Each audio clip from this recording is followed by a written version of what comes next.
All right, Marcus, here's your 427 small block Ford. The description is a combination. Got a set of our CNC heads on it.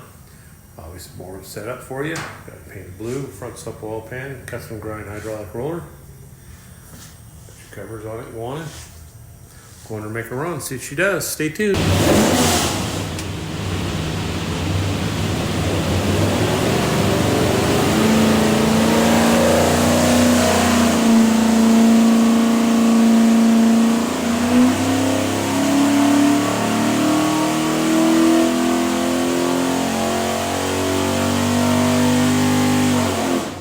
Doke, 3,400, 533 foot-pounds of torque. Peaks torque 563. That's a pretty awesome number.